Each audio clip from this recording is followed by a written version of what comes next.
सत साहिब सतगुरुदेव की जय।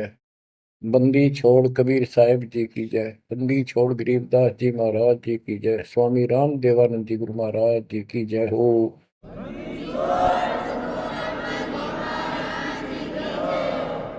सर्व संतों की जय, सर्व भक्तों की जय, धर्मी पुरुषों की जय।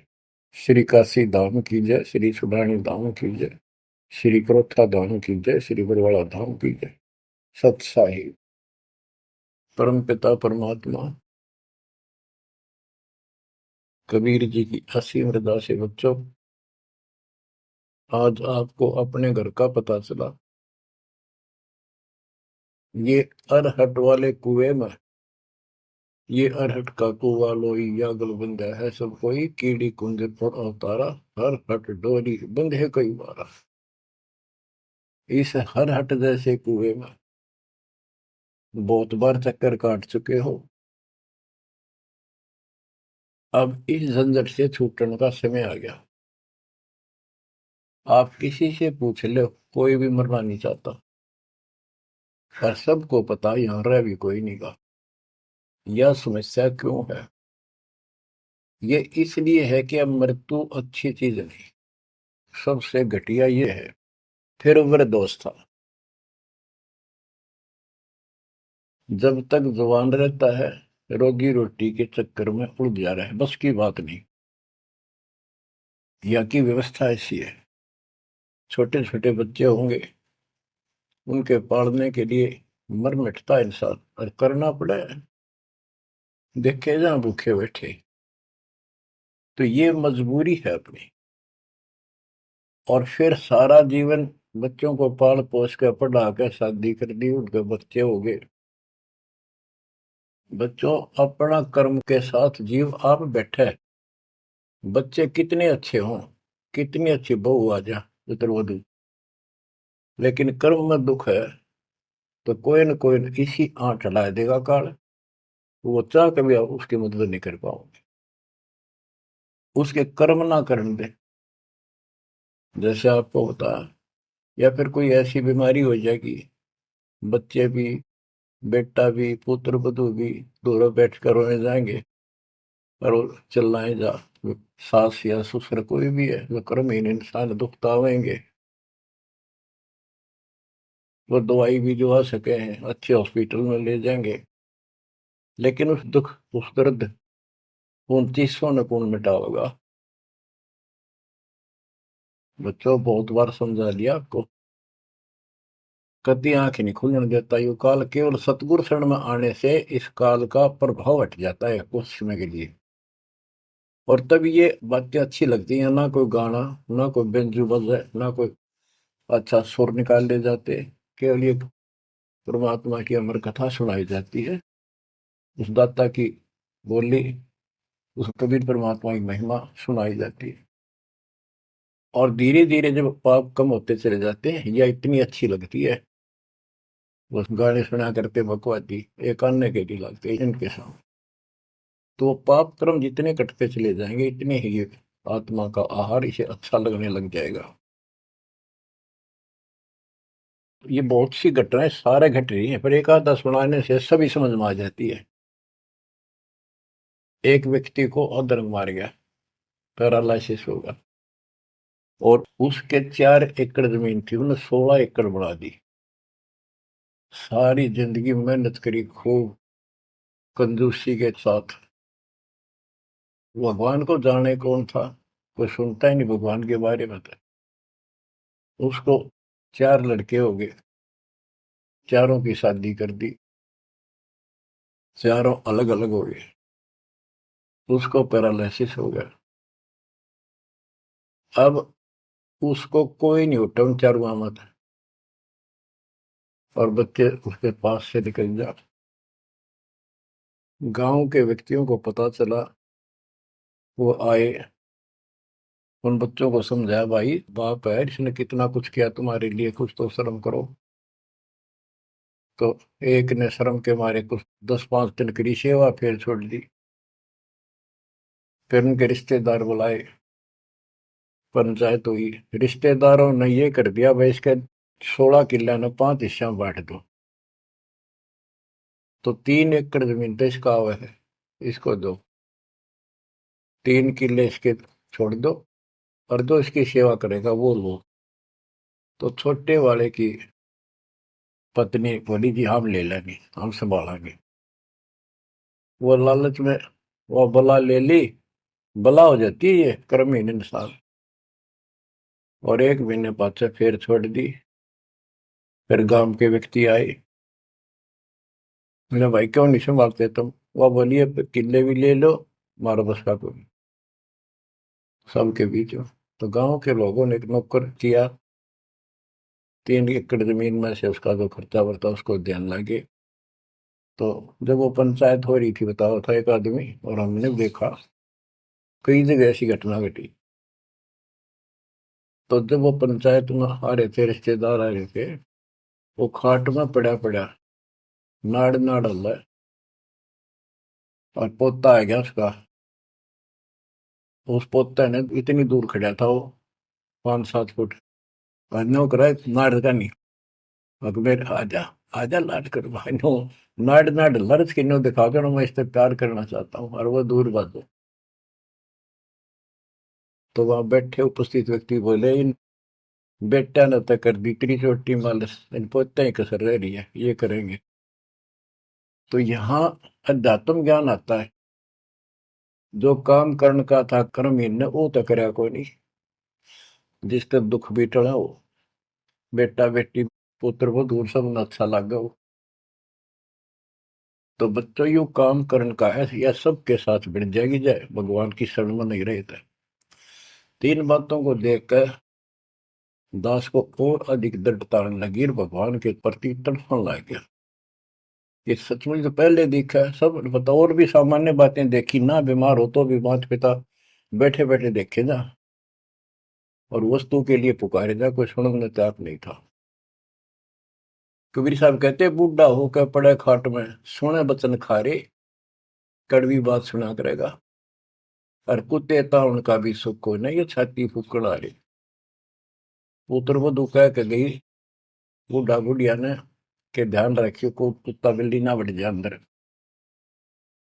अब वो ध्यान रखे तुम्हें दिखे कुछ ना दिखे, और दोस्त आंख लागी, कुत्ता बढ़कर उसकी लस्सी दूसी गिरा गया। वह पानी लेकर आई तो उन्होंने कहा तारा इतना भी सुख कौन, तो कुत्ते ने रोक दो, छाती फूक दी तुमने मेरी। तो परमात्मा कह रहे फिर ये एक वचन सुनोगे तुम, ये कथा सुनने को मिलेगी अमर कथा तुम्हारे को। जो काम करने का वो कर लो, भक्ति करो, और फिर देख घर में भी सुख, शरीर में भी सुख, और सारे बच्चे भी भक्ति मार्ग पर लग जाएंगे। बच्चे सत्संग में जाएंगे, उनके मन दया पैदा होगी, भगवान का डर होगा, उनको अपने कर्तव्य का ज्ञान होगा कि माता पिता की भी सेवा करनी चाहिए, इन में पाला पोसा है, दया बनती है अंदर इस ज्ञान से। तो बच्चों इस भक्ति इस सत्संग के बिना इंसान ऐसे जड़े डोका मर जाता है। और जब तक ये ज्ञान नहीं होता वो काम हमने सबसे उत्तम और बस इतना ही ठीक है, वो अच्छा लग रहा था। तो यहाँ कबीर साहब कहते सतगुरु के उपदेश का सुनिया एक विचार, जय सतगुरु मिलते नहीं फिर जाते यम द्वार। वो दुख और आगे देखो, मृत्यु के बाद यम के दूत घसीट के ले जाएंगे धर्मराय के उस न्यायाधीश के दरबार में, फिर उनका फैसला होगा इसको नरक में डालो, इतने वर्ष, इतने दिन, इतनी घड़ी कैलकुलेटेड होते होंगे। यम के दूत उनको लेकर चलते तोड़ के तोड़ने क्यों, 1 लाख का हिसाब हो डेली, दे लट्ठा दे लट्ठा। वो नरक से वापस भाजे, उनका लठ मारे भाले ठोकर जबरदस्ती लात मार के ठोकर मार के नरक में गिरे। कहते नरक द्वार में दूत सफर करते क्या चातान, उन तक कबू ना छूटता करता चारों खानी। नरक भोग का फिर 4 खानी में भरमता, जुत्ते गदे शोर बनता, और कभी ना लगता पार, सो फेरा सब मिट गया मेरे सतगुरु के उपकार। बच्चों समझ लो इन बातों को और देखो मालिक की दया। ये बातें कदे हमने दादे परदादा पर भी ना सुनी, माता पिता से नहीं सुनी। उसकी दया विदाता की। और आज ये अच्छी लगे और बात एक भी अच्छी नहीं लगती। वो तो बेतुकी बातें हैं। थोड़ी देर बातें करनी पड़ती है इधर उधर की। 2 मिनट बाद में सोचा या तो जा अपना परमात्मा ने याद करे। तो यह लगन अलग से लगेगी, इस सत्संग से लगेगी। और भक्ति स्वर्ण दान करोगे या सेवा, ये सारे मिलकर आपको निर्मल करेंगे। आपको हर तरह से शक्ति आत्मा को मिलेगी। भोजन खाते हैं तो उसमें सभी प्रोटीन सब प्रकार के खाने होते हैं, तभी स्वस्थ शरीर रहता है। इस प्रकार हमने सेवा भी जिसी बने, सुमरण भी, दान भी, ये करना पड़ेगा। और मर्यादा का निर्वाह परहेज भी रखने पड़ेंगे, तभी आत्मा स्वस्थ होगी, मोक्ष प्राप्ति योग्य होगी। बच्चों, धन है आपके माता पिता जिनसे जन्म हुआ। आपकी किस्मत को अगर व्याख्यान करने लगो, आपकी किस्मत का वर्णन करो, कोई शब्द नहीं दास के पास। इतनी अच्छी किस्मत लेकर जन्मे हो तुम। आपका मनुष्य जीवन इस समय, मनुष्य जीवन के बाद फिर आपको शरण मिल गई। गजब अजब बात तो यह है कि आपको शरण मिल गई। आप देखो, नाम लेने तो पहले आप किस स्थिति में थे, क्या करा करते, सारा दिन कोहरे डले डोला करते।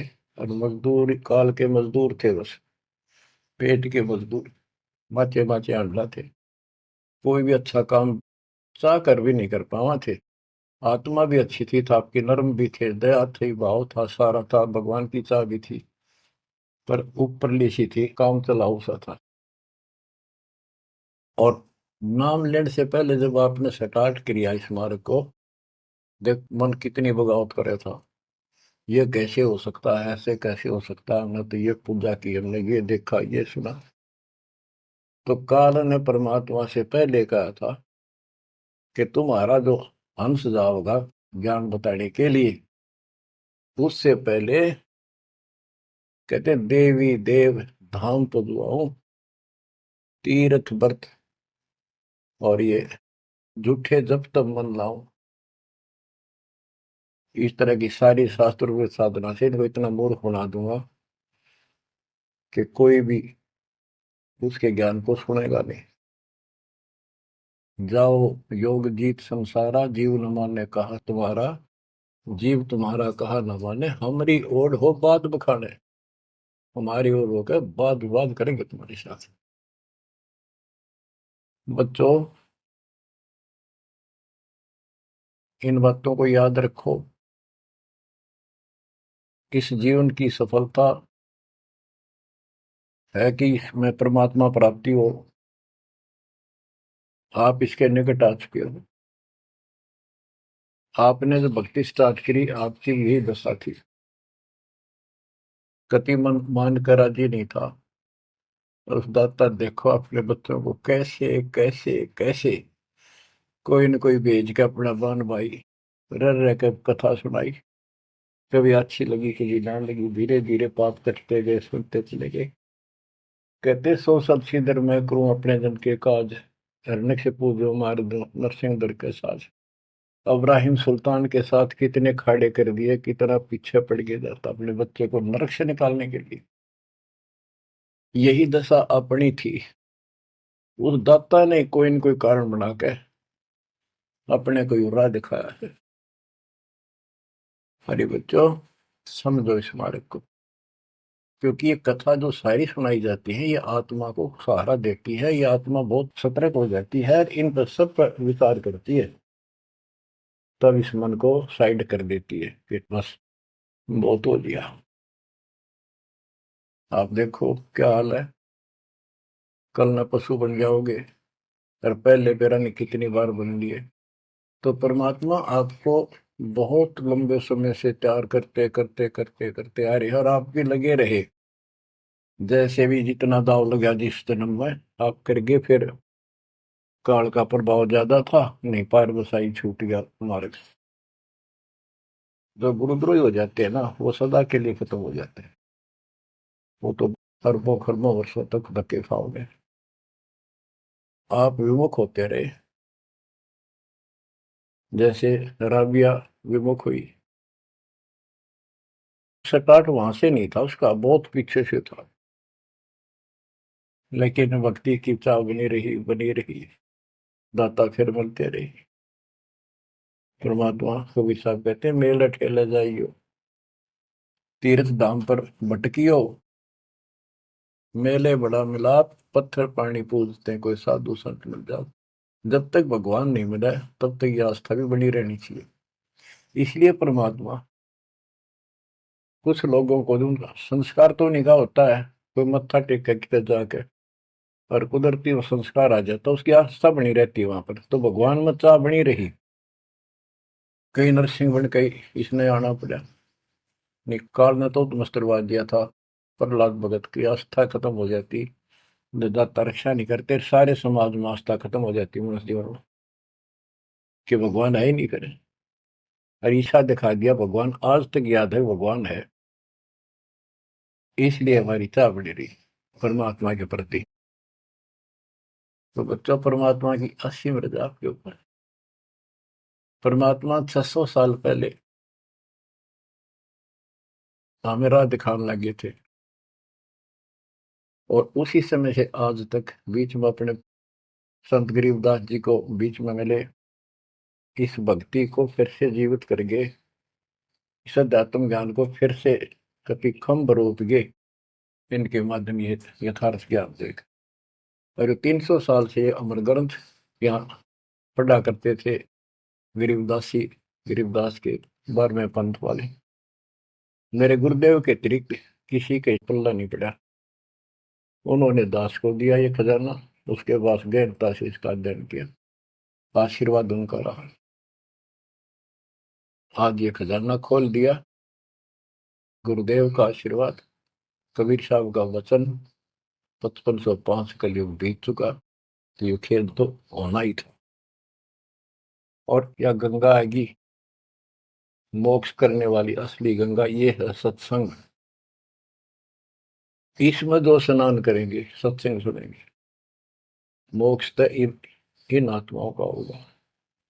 अब्राहिम सुल्तान को कैसे निकाला, उसके कोरडे तक खाए मालिक ने अपने बच्चे के, बता के लागत था, क्या नाता था उससे। अब यहां विचार कर लो, उसका हमारे से क्या नाता है, कितना गहन नाता है। वो हमारा पिता है, वही हमारी माँ है। उस परमात्मा में हमारे प्रति माँ और पिता दोनों का मोह है, कितना जबरदस्त हो सकता है वो देखो। तुम अपनी गलती से फंस गए, पर वो बैठा उस पर भी नहीं जाता खाली, कि कुछ तो निकालो काल के जाल से। आप आंख खोलो, इस मार्ग को दृढ़ता से ग्रहण करो, बच्चों वाली बातें छोड़ दो, सारा संसार एक तरफ हो जाए, आपने एक तरफ होना पड़ेगा। जैसे मीराबाई को कहा उसकी माँ ने, सत्संग में जाना मीरा छोड़ दे, आए मारी लोग कर तकरार, सत्संग में जाना मीरा छोड़ दे, सत्संग में जाना मेरा ना छूटे री, सत्संग में जाना मेरा ना छूटे री, तारी चाहे धड़क मरो संसार, सत्संग में जाना मेरा ना छूटे। इस दशा में, इस स्थिति में आपको आना पड़ेगा। ये संसार साथ नहीं जाएगा, ये संसारिक व्यवहार आपका कति काम नहीं आऊगा। ठीक है, बेशर्म होना भी नहीं, जितना हम समाज में सहयोग कर सकते हैं उस तरह में रहना पड़ेगा। प्यार दें सबको, नमस्कार करें, बड़े छोटे की कदर करें, अच्छा व्यवहार करें, हेल्प करें, लेकिन जहां अपने भक्ति में बाधा हो उसका नमस्कार करें, हाथ जोड़ लें दूर थे। बच्चों, गरीबदास जी ने बताया है, गोरख से ज्ञानी गणे और सुखदेव दती जिहान, सीता सी गो भारिया संत दूर स्थान। पुण्यात्मो, आपको अध्यात्म सिलेबस, ये अध्यात्म का पाठ्यक्रम पढ़ाया जा रहा है, दास टीचर है, और इसको बार बार रटवाऊंगा, बार बार समझाऊंगा, क्योंकि टीचर सारा साल उस सिलेबस को रह रह कर रिपीट करवाया करे, तब बच्चों के आत्मा में, उसके मन में, बुद्धि में वो सेट होता है। तो बच्चों, आपको ये सिलेबस दास बार बार रिपीट कराएगा और ध्यान से उत्सुकता से सुनते रहना। परमात्मा के ज्ञान को, सत्संग को सुनो, जब कति एकाग्र चित्त से सुनो। गरीब गोरख से ज्ञानी घने, सुख देव जति जिहान, सीता सी बहु भारिया संत दूर स्थान। अब आपको अमर ग्रंथ की अमर वाणी का कुछ अंश सुनाऊंगा। जैसे दास की बुद्धि काम करेगी, इसको सरल भी बनाऊंगा। गरीब, यज्ञ रची जब पांडव राजा, नो ना तो नहीं ना दुबाजा, 84 सिद्ध रिद्ध सब मोहे, पूर्ण ब्रह्म ध्यान नहीं जो है। अब क्या बताना चाहते हैं संत गरीबदास जी, कि जब पांडवों ने अश्वमेध यज्ञ रची, तो उसमें 33 करोड़ देवता, 88,000 ऋषि, ब्रह्मा विष्णु महेश तक उपस्थित थे, 12 करोड़ ब्राह्मण, और ये गिरिपुरी, इनका गिनती नहीं, 56 करोड़ जहां थे या दो, शंख बचायन नहीं बाजा ना दो। तो कहने का भाव ये है कि गोरख से ज्ञानी गणे, सुखदेव जति जिहान, प्रसंग ये है। और सीता सी बहु बारिया संत दूर स्थान। पांडवों ने अश्वमेध यज्ञ क्यों की थी? श्री कृष्ण जी जो उनके गुरु थे, त्रिलोकीनाथ विष्णु अवतार, उन्होंने बताया था कि तुमने, क्योंकि युधिष्ठिर जी को भयंकर स्वप्न आने लगे, बेचैनी होगी, भूख गई, रात की नींद गई, वैद्यों से इलाज करा लिया, कोई आराम नहीं हुआ।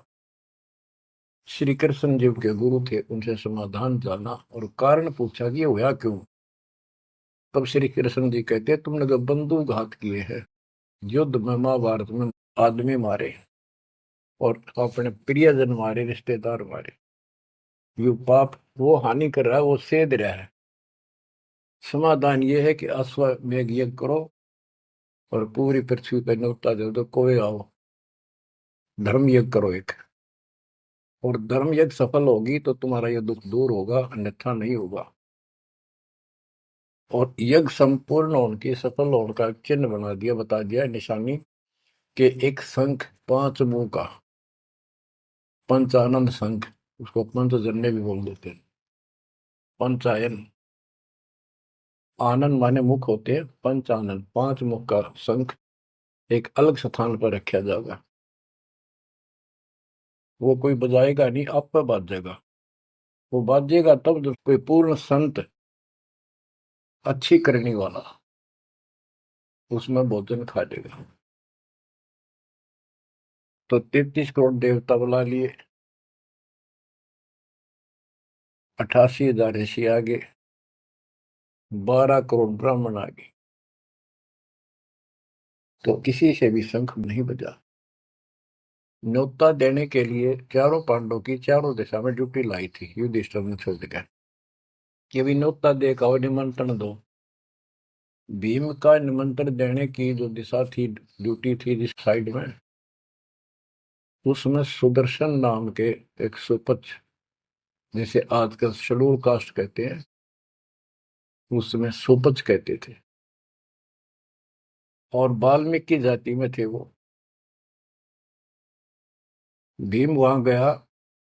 भीम ने उनको निमंत्रण दिया कि भगत जी हमारे वहां आइयो, और मैं युधिष्ठिर राजा का भाई भीम हूं, और ऐसे ऐसे हमने एक अश्वमेध यज्ञ रची है, आप आमंत्रित हैं। तब सुदर्शन जी ने कहा, सुपथ ने, कि भीम तुमने तो इतना पाप कर रखा, कसाई भी फीका पड़ जाए। तुमने ऐसा जुल्म कर दिया, वो बहन आज तक रो रही है जो विधवा होगी सैनिकों की, उनके बच्चे टक्कर मार रहे हैं, माँ से पूछ रहे हैं पिताजी कब आएंगे छुट्टी। उनकी माँ एकांत में ज्यादा रो रही है, तुम बैठ के ठाठ कर रहे हो और तुम मौज कर रहे हो, तुम तो नरक में डाले जाओगे।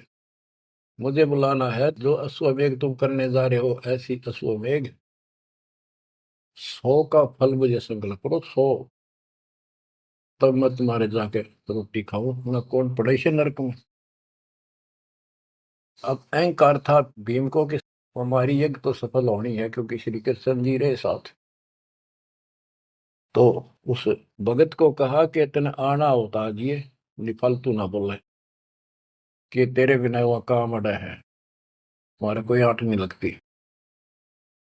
तो सुदर्शन जी चुप हो गए, साकेत और स्वान को उल्ट जवाब ना दे। जब उनका कति संपूर्ण नहीं हुआ, वो काम नहीं बना, 33 करोड़ या दो सारे आ लिए, सबने भोजन खा लिया। शंख नहीं बजा, जब एक दूसरे के मुंह को देखा, वो उपस्थित ऋषि संत देवता ये बतला रहे हैं कि इनके पाप गणे कर लिए इनने।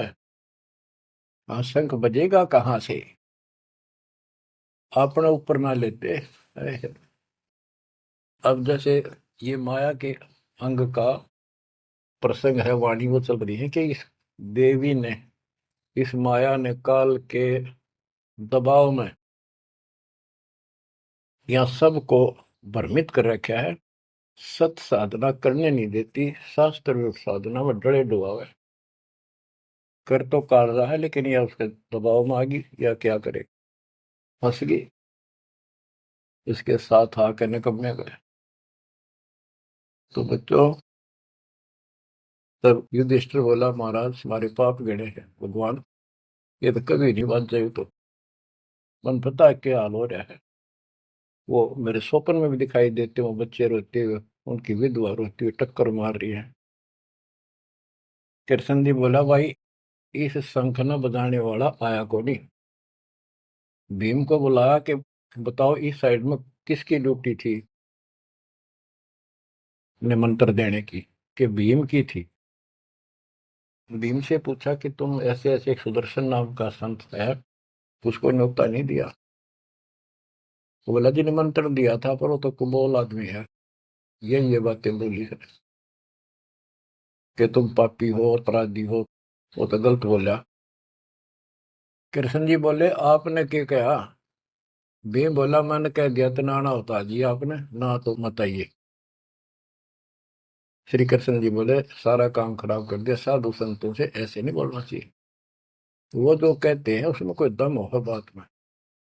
तुम तो सारा काम बिगाड़ दिया, अब बता क्या करेगा, इतना पैसा लग गया, बात वही की वही।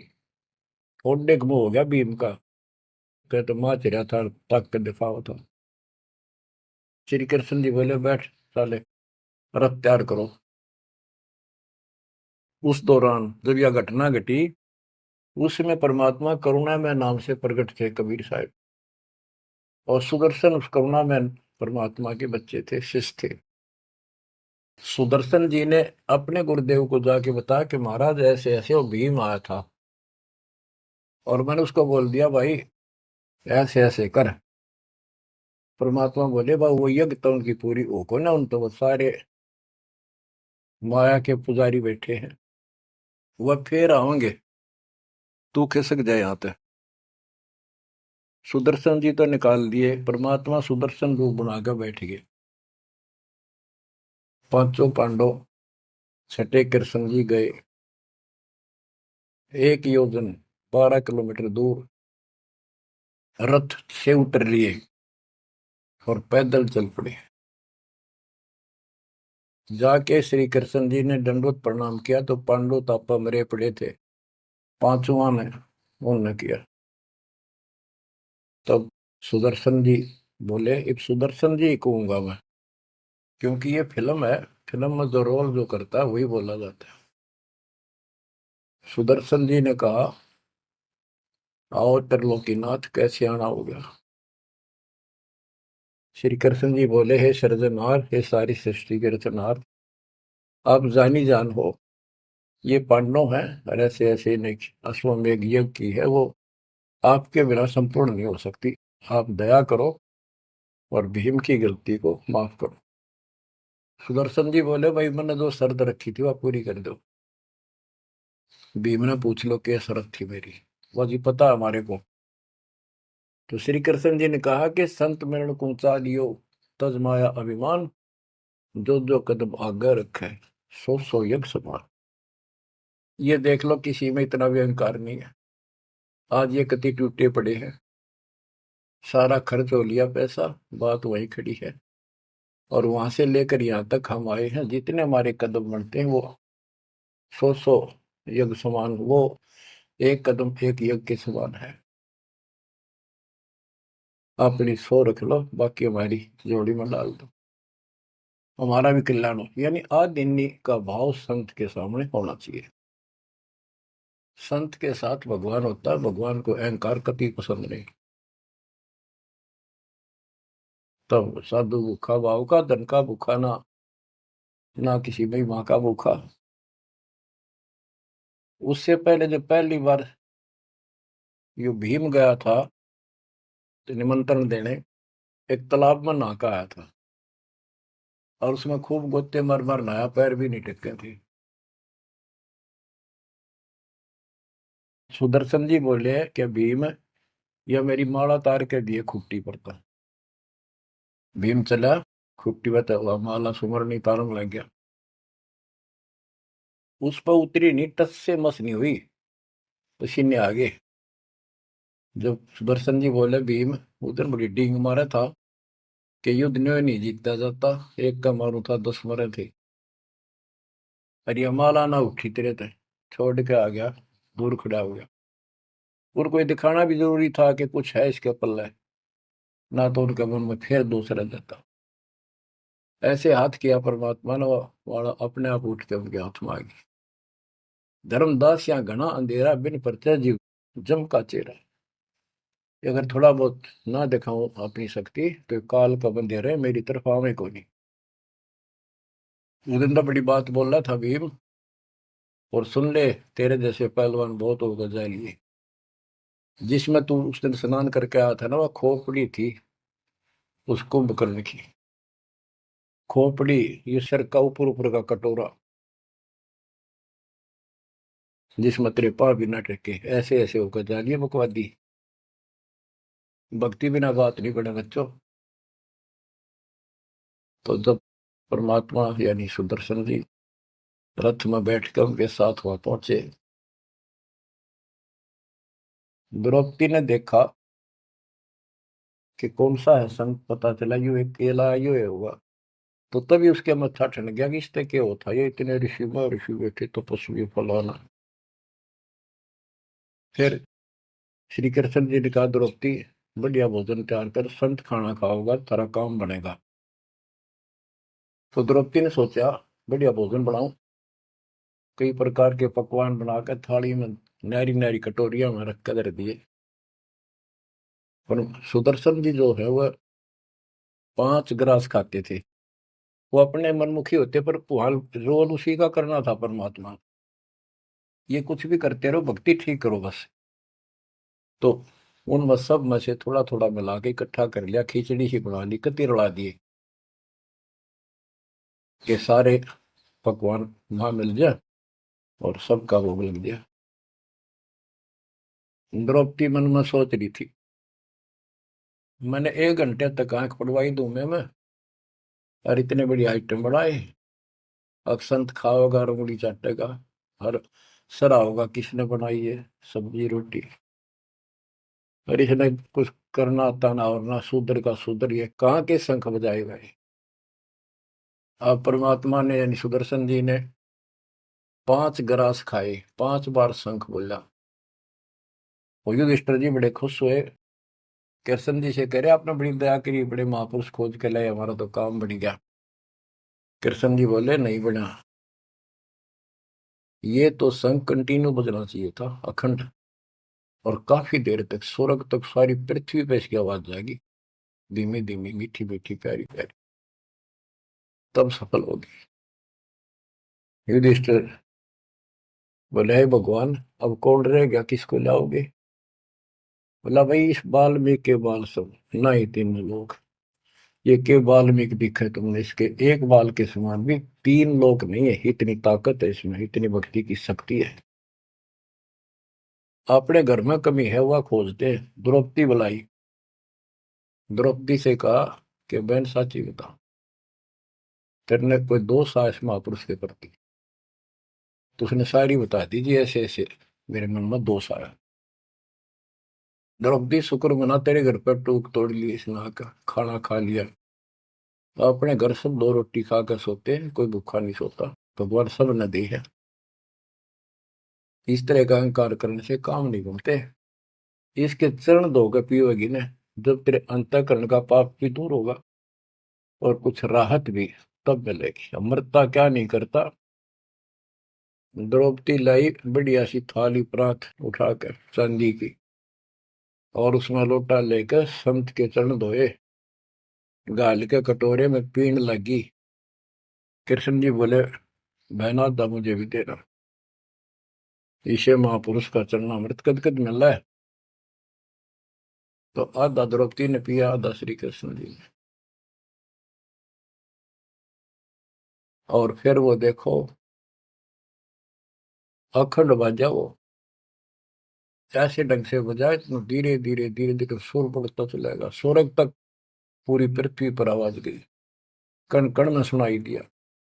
और जो पेड़ थे पौधे पूरे के पूरे बसंत की तरह फूल आगे और खिल गए, इतना सुंदर मौसम होगा सुहावना। गोरख से ज्ञानी गणे और सुख दे जति जिहान, सीता सी वो भारिया संत दूर स्थान।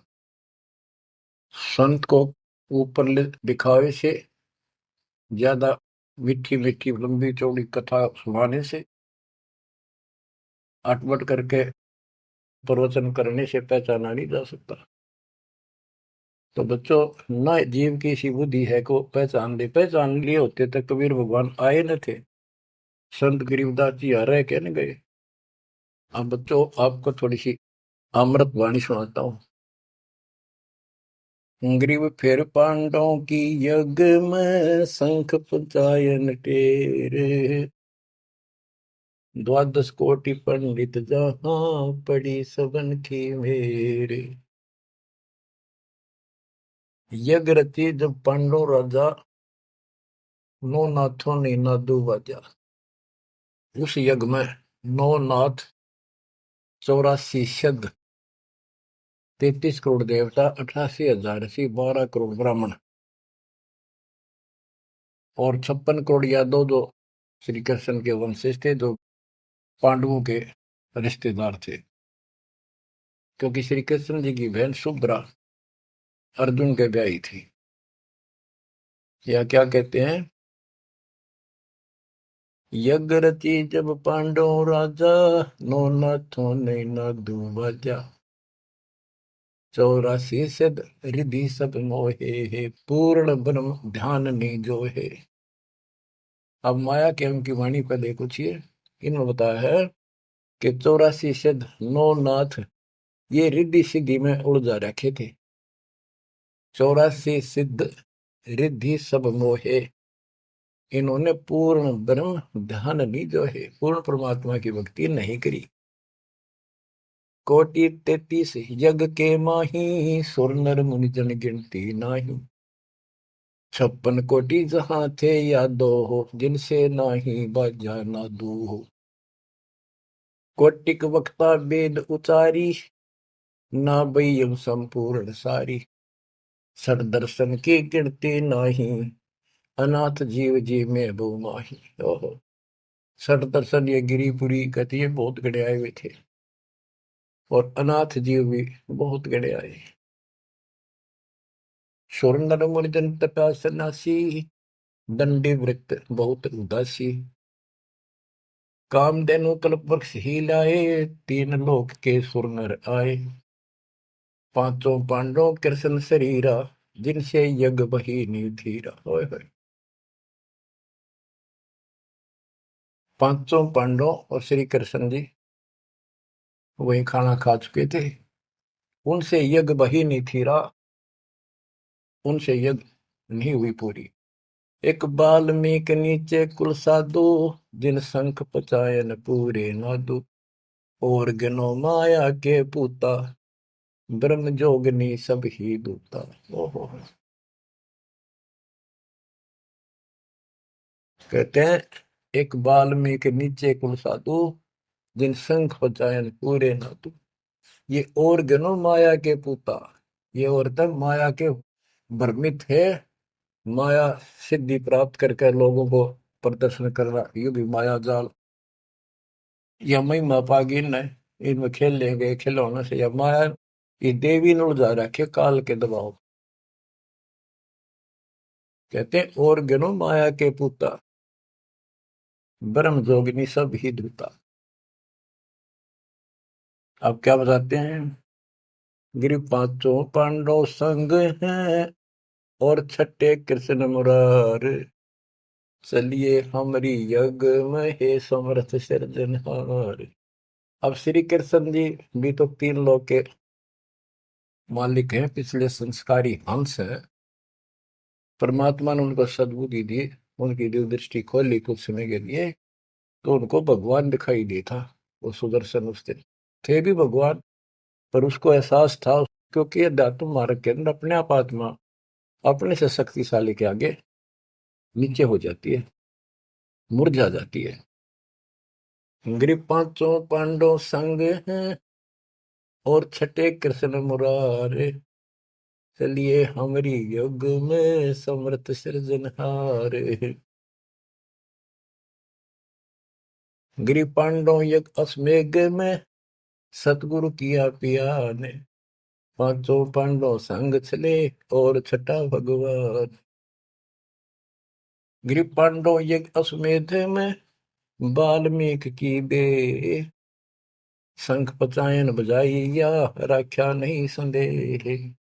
गिरीव सुपच रूप धर आइया, सतगुरु पुरुष कबीर। तीन लोक की मेदनी, सुर नर मुनि जन भीड़।